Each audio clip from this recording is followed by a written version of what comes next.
Ever had an idea so wild everyone said it would never work? What if I told you some of the craziest ideas have made people millionaires? Today, we're diving into 7 stories of people who got rich selling the most bizarre things imaginable. From pet rocks to invisible sculptures, these stories will blow your mind. We'll break down how they did it, why it worked, and how much they made. Get ready for the weirdest millionaires who turned nonsense into a fortune. Let's get into it. Imagine walking into an art gallery, a space usually filled with vibrant colors, intriguing shapes, and thought-provoking pieces. You anticipate being visually stimulated, challenged, and perhaps even moved by the artist's creations. You expect to see something, anything that sparks your imagination. But instead, you walk in and see nothing. Absolutely nothing. Just an empty space, perhaps a single spotlight illuminating the bare floor. You might check your glasses, wonder if you're in the right room, or even question your own sanity. That's exactly what happened when people encountered the work of Italian artist Salvatore Garau, who successfully sold an invisible sculpture. Yes, you heard that right. An entirely intangible, see-through, non-existent sculpture. The piece was called Io Sono, I am. A bold statement for something that, well, isn't there. And here's the kicker. Someone paid over $18,000 for it. That's more than some people pay for a car, or even a down payment on a house. What did they get for their money? A certificate of authenticity, of course, and a set of instructions. Instructions on how to properly display this art in their home or gallery. The instructions specified that the invisible sculpture should occupy a 5 by 5 foot empty space. Imagine dedicating a significant portion of your living room to nothing. No materials were included naturally. And there was no shipping involved. Can you imagine the delivery driver trying to hand you an invisible package? It was just pure profit for Garau, capitalizing on a truly unique idea. A stroke of genius or a clever con. The media went wild, with news outlets around the globe picking up the story. Art critics and the public alike were debating if it was a stroke of genius, a commentary on the nature of art itself, or simply a clever scam preying on the wealthy and their desire for the unique and unusual.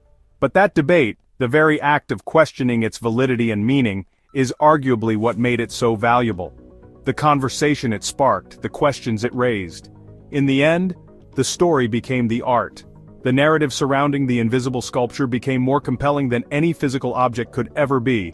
For the buyer, a presumably wealthy art collector, owning an invisible sculpture is more than just possessing a piece of art. It's a statement, a conversation starter, the ultimate flex. It says, I have money to burn, and I'm not afraid to spend it on something completely absurd. Garau sold a story, a concept, a viral moment that captured the world's attention and walked away with thousands of dollars for his nothing. Sometimes, selling nothing, the absence of something tangible, is the most valuable thing of all. It challenges our perceptions, forces us to question what we value, and ultimately proves that sometimes less really is more. Next up, the Banana Phone, a real working Bluetooth handset shaped like a banana. Inspired by a joke song, 3 friends crowdfunded the idea and raised over $44,000. It connects to your smartphone so you can literally answer calls on a banana. The product went viral as a hilarious gag gift and conversation starter. Even better, a portion of sales goes to gorilla conservation. The Banana Phone became a global business, proving that fun, silly ideas can be wildly profitable. Sometimes the best business is the one that makes people smile. Who knew a banana could ring up millions? Sunglasses for dogs? It might sound like the start of a quirky joke or something you'd see in a cartoon, but believe it or not, this seemingly simple idea sparked a real business. Sounds like a joke, right? A novelty item, perhaps? Something you might buy as a gag gift? Well, get ready to have your expectations shattered. But Doggles turned it into something much bigger. They took a concept that many dismissed as silly and transformed it into a legitimate product. A multi-million-dollar business. Yes, you heard that right. Millions of dollars generated from selling sunglasses for dogs. It's a testament to the power of innovation and identifying unmet needs, no matter how unusual they may seem. Ronnie DiLollo invented them. A woman with an entrepreneurial spirit and a keen eye for observation. After noticing her dog, experiencing a common problem, squinting in the sun. Just like us, dogs are sensitive to bright light, and Ronnie recognized that. She saw her furry friend struggling and decided to do something about it. With shatterproof, UV protective lenses, ensuring the safety and well-being of canine eyes, and a secure fit, designed to stay comfortably on a dog's head during all sorts of activities. Doggles became a hit with pet owners who wanted to protect their beloved companions from the harmful effects of the sun, and even the US Army recognized the value of Doggles, who used them for military dogs, protecting their vision in harsh environments.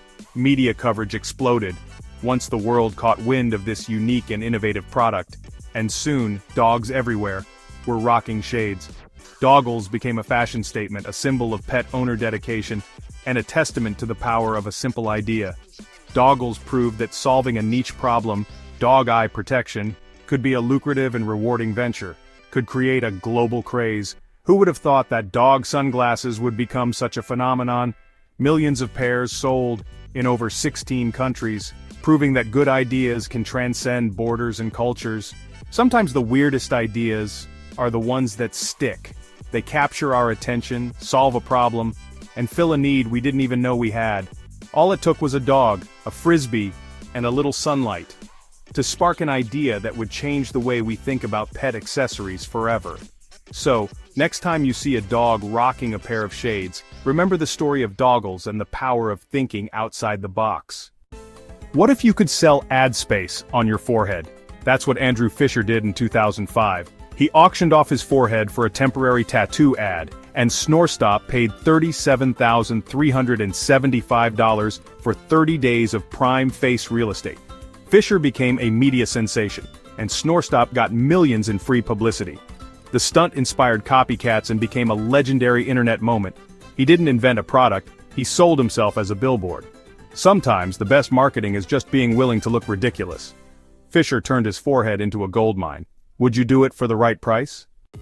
Alex too needed college money, so he created the $1 Million homepage, a website selling 1 million pixels for $1 each. Buyers uploaded tiny ads, turning the site into a chaotic mosaic of internet culture. The idea went viral, and two sold out the page in months, even auctioning the last pixels for a premium. Total earnings, over $1 million, with almost zero overhead. People weren't just buying ads, they were buying a piece of internet history. The site still exists as a time capsule of 2005. Sometimes the simplest ideas are the most profitable. All it took was 1 million pixels and a little creativity. Canned air, yes, it's real. Companies like Vitality Air Bottle, Fresh Canadian Mountain Air, and sell it to people in polluted cities. It started as a joke, but demand skyrocketed, especially in places with severe smog. Each can offers a few minutes of pure, clean air, a luxury for some, a novelty for others. The marketing sells a fantasy: breathe the Rockies from your apartment. Critics call it dystopian, but the business is booming. Hundreds of thousands of cans sold, millions in revenue. They turned the world's most abundant resource into a luxury product. If there's demand, someone will find a way to supply it. Ever stumble upon a business idea so bizarre, so utterly out there, that it makes you question the very fabric of reality? Well, buckle up, because we're about to dive headfirst into the story of one of the most unexpected millionaire-making ventures of all time. Get ready to meet a man who turned the ordinary into the extraordinary, the mundane into the magical, and the downright ridiculous into a roaring success. The ultimate weird millionaire? His name was Gary Dahl, the ingenious, slightly eccentric, and undeniably brilliant creator of the pet rock. A man who looked at a pile of ordinary stones and saw a gold mine of untapped potential. He wasn't a geologist, a sculptor, or even particularly fond of rocks, but he possessed something far more valuable: a keen sense of humor and an uncanny ability to tap into the zeitgeist. The year was 1975, a time of bell-bottoms, disco balls, and a collective yearning for something simple, something uncomplicated, something, well, utterly absurd.